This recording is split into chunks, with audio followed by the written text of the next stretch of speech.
నారాయణ నారాయణ. మాతాపితరులకు అభివందనం. ఆయుష్మాన్ భవ. ఎందుకు వచ్చావు నాయన? ఎవరైనా ఇంటికొస్తే ఎప్పుడొచ్చావు అని అడిగే వాళ్ళని చూశాను, కానీ ఇలా ఎందుకు వచ్చావని అడిగే వాళ్ళని మిమ్మల్నే చూస్తున్నాను. తమరు మామూలు వ్యక్తి కాదు కదా, మీరు వచ్చారు అనంటే ఏం కలహాలు పెడతారోనని భయం. ఊరుకోండి మీరు మరీను. ఏమి నాయనా కపాలం పట్టుకుని తిరుగుచుంటివి? ఏమని చెప్పను తల్లి, తలరాతలు రాసేవారి చేతి రాతలు పెడదోవ పట్టుచున్నవి. ఏమి మా రాతనే శంకించుచుంటివా? శంకించుట కాదు తండ్రి, యథార్థము.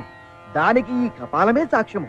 త్రిలోక సంచార ప్రాప్తిరస్తు అని తమరు ఈ కపాలపు నుదుట రాసినారు, కాని ఇది భూలోకమున శ్మశాన వాకిట శిథిలావస్థలో పడి ఉన్నది. నా కంట పడినది కాబట్టి సరిపోయినది, కాకున్నా చూసారా నారదుడు ఎంతటి బుద్ధిమంతుడో. మీ పేరు కాపాడవలనని ఎవరికంటా పడకుండా మీ వద్దకే తెచ్చారు. పొరబడినావు దేవి.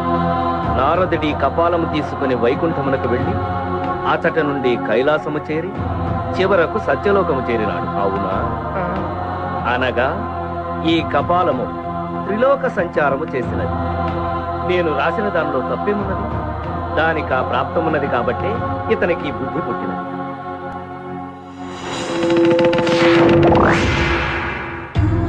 నా అజ్ఞానాన్ని మన్నించండి. ఏం నాయనా ఇంకేమిటి విశేషాలు? అడక్కపోయినా చెప్తాడు, వచ్చిందందుకేగా. ఏం చెప్పను తల్లి, కైలాసంలో పార్వతీదేవి భర్త శరీరంలో సగభాగం పొంది చాలా సంతోషంగా ఉంది. వైకుంఠంలో లక్ష్మీదేవి భర్త పాదాల చెంత ఆనందంగా ఉంది. ఇక సత్యలోకానికి వస్తే ఏముంది ఇక్కడ? తండ్రి గారు తలరాతలు రాస్తూనే ఉంటారు, తల్లి గారు వీణ వాయిస్తూనే ఉంటారు. మిమ్మల్ని సంతోష పెట్టడానికి వారికి సమయం ఏది? అవురా, ఏమి వీడి ఆంతర్యము? దీనికి మీ సమాధానం? పని ఒత్తిడి దేవి. పుట్టే వారి సంఖ్య పెరిగిపోతుంది, అందరి తలరాతలు వ్రాయాలి కదా. కాసేపు ఆ పని ఆపి ముందు నా సమస్యకు పరిష్కారం చెప్పండి. ఆపమంటుంటే వినరే? 10 నిమిషాలు భూలోకంలో గర్భిణీ స్త్రీలందరికీ నెప్పులు ఆగిపోవుగా.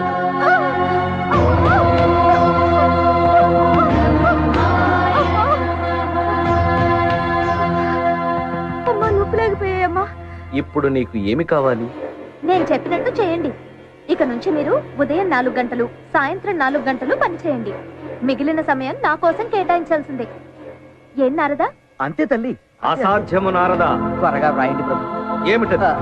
అందరు గర్భిణీ స్త్రీలకు 10 నిమిషాలు నొప్పులు రాకుండా ఆఫ్ చేసేదివి కదా. మీరు ఆపారు స్వామి, కానీ ఆసుపత్రిలో వైద్యులు నొప్పులు రావట్లేదని ఆపరేషన్ చేసి బిడ్డను తీస్తున్నారు. చూసావుగా దేవి మా బాధలు. అవన్నీ నాకు తెలీదు. ఇక నుంచి నేను చెప్పినట్టు ఏర్పాటు చేయండి. అది సృష్టికే విరుద్ధం దేవి. ఆ సృష్టికర్తలు మీరేగా. నా విధి నిర్వహణకే ఆటంకం కలిగిస్తున్నావు దేవి. అలాంటప్పుడు నన్నెందుకు పెళ్లి చేసుకున్నట్టు? బుద్ధి లేక. వచ్చిన పని సంపూర్ణం. ప్రభు, ఆసుపత్రిలో మరో ఆపరేషన్ జరుగుతోంది. వివాహమైన మరుక్షణమే మరణమా? ఇదేమిటి స్వామి? వివాహమే మరణముతో సమానము కదా.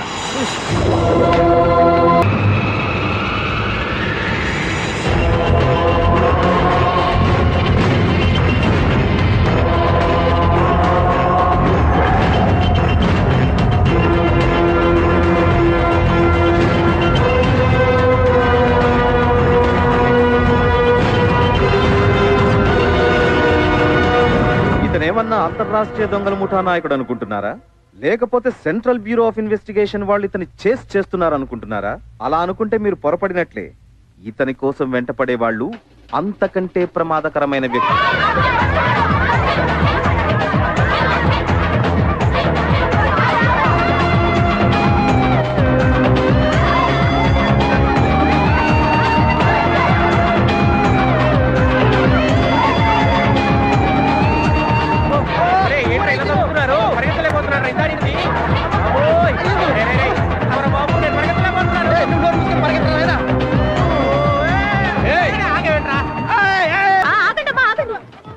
ఎవరు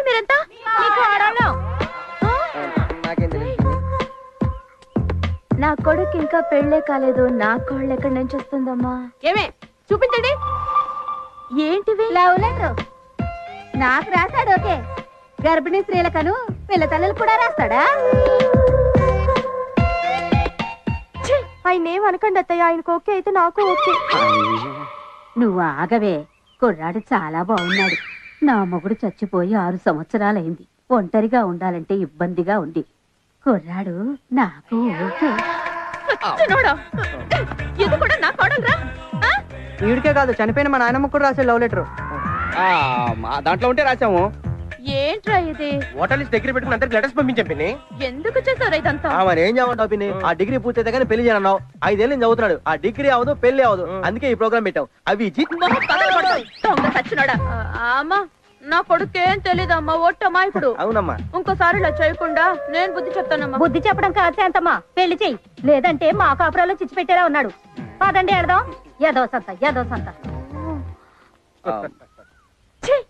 నిన్ను ఇలా తయారు చేసినందుకు నన్ను నేను కొట్టుకోవాలరా? చూసుకో. కుక్క ఏడుస్తున్నట్లేదు. ఏదో పంది పిల్ల అరుపులాగుంది. బర్రె ఏంట్రా మనిషిలా మూరుగుతుంది. ఈ బర్రె ఏమైందిరా? నీ పెళ్ళానికి లవ్ లెటర్ వచ్చిందా? శోభను బట్టి పాలు చేసావు కదరా. నేనేం చేశారా? జీవితంలో నాకు అసలు పెళ్ళే కాదనుకున్నాను. అలాంటిది ఎలాగో నాకు కష్టపడి హైవేలో నాకు పెట్రోల్ బంక్ ఉందని మా అత్త దగ్గర అబద్ధం చెప్పి హ్యాపీగా పెళ్లి చేసుకొని నిన్న రాత్రి ఫస్ట్ శోభనం ఏర్పాట్లు చేసుకుంటుంటే ఇక్కడ కాదు అక్కడ నైరుతిలో బరువు ఉంది.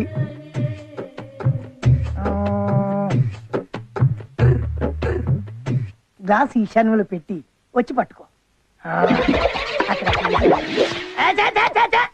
పట్టుకోమంది నన్ను కాదు, మంచాన్ని. మొగుడుండగా మంచాన్ని పట్టుకోవడం ఏంటండి? ఎందుకంటే మంచం పట్టుకొని ఉత్తర దిశగా తిప్పాలి. తల అట్టు పెట్టకూడదు, ఇటువైపు పెట్టాలన్నమాట. ఆ దిండి ఇక్కడ పెట్టుకొని పడుకుంటే పోలా?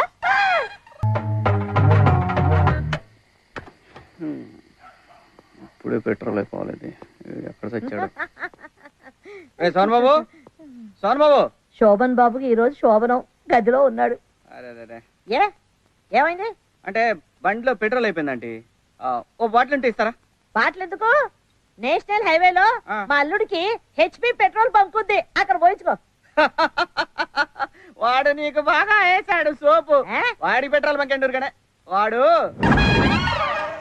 Petrol petrol petrol petrol petrol. అది మ్యాటర్.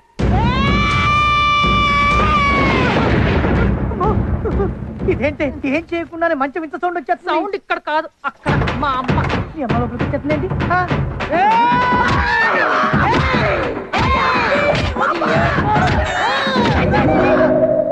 ఓ అలా జరిగిందనమాట. అవును, అందుకే నువ్వు ఎలాగైనా శోభనం చేయాలి. అంటే నువ్వు ఒప్పుకుంటా సరే, మీ ఆవిడ ఒప్పుకోవద్దు. నేను అనేది అది కాదు, నువ్వు ఎలాగైనా దగ్గరుండి నాకు శోభనం జరిపించాలి. అది ఎవరికి వాడు చేసుకోవాల్సింది తెలుసు, కానీ ఈ పొజిషన్ ఇంటికి వెళ్తే మాత్రం నిరగి చేస్తుంది. ఐడియా నా జీవితాన్ని మార్చేస్తుందా? లెట్స్ వాక్ అంట. ఇప్పుడు ధైర్యం వచ్చిందిరా. ఎందుకు రాదు? 6 బీళ్ళు అయితే నేను చెప్పు. మరి నీకు సోనం కావాలి. ఇప్పుడు ఇస్తా చూడు దీన్ని. అబ్బా అత్త అత్త అత్త అత్త అత్త. నమస్కారం అమ్మా. నమస్తే నమస్తే. నువ్వు మొహం మీద కొట్టు, ఇక్కడ కొట్టు, ఇక్కడ కొట్టు, కానీ అక్కడ సోమరం మీద మాత్రం కొట్టదు. మహా పాపం. మర్యాద చంపలేసుకుని మా వాడికి శోభనం చేయి. అవే మాటలు బాబు, నువ్వు చదివితే కాదంటారా? Very good. ఇప్పుడే సిద్ధం చేస్తాను. ఓకే రండి అల్లుడు గారు. నువ్వు రమ్మంటే రావడానికి, పొమ్మంటే పోవడానికి నేను ఏదోలా కనిపిస్తున్నానా? నేను రాను. అయ్యో ఆవేశపడకండి అల్లుడు గారు, చిన్నల్లుడు. నేను వస్తే బాబు. అయ్యో అది కాదు, నువ్వన్నా నచ్చ చెప్పల్లుడు. అలాగే. ఆవిడ చూడటానికి చిన్నపిల్లలా ఉన్నా, వయసులో పెద్దది. ఆవిడ గౌరవించి నువ్వు లోపలికి వెళ్ళా. నువ్వు ఆగు, ముందు మీరు వెళ్ళండి. రై నువ్వు మగధీరలో రామ్ చరణ్ తేజాల వారి గుర్రంలా.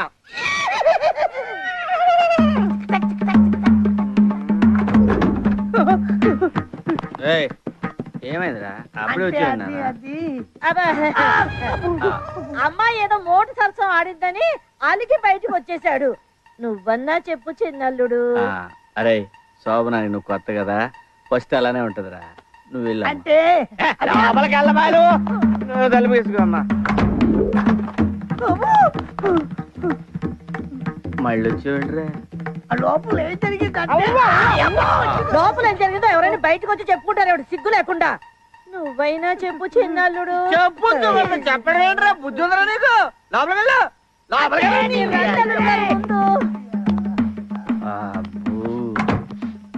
వీడి శోభనం నా సావుకొచ్చిందిరా అయ్యా.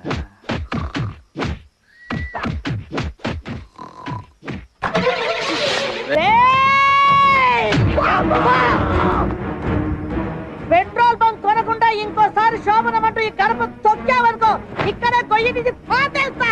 అయ్యో నువ్వు లోపలికి రా చిన్నల్లుడు. నేను అంత రిస్క్ తీసుకోలేనత్త, ఆ పంచి పోతా. తాగొచ్చిన ఇంటి ముందు అల్లరి చేయాలని చూస్తారా?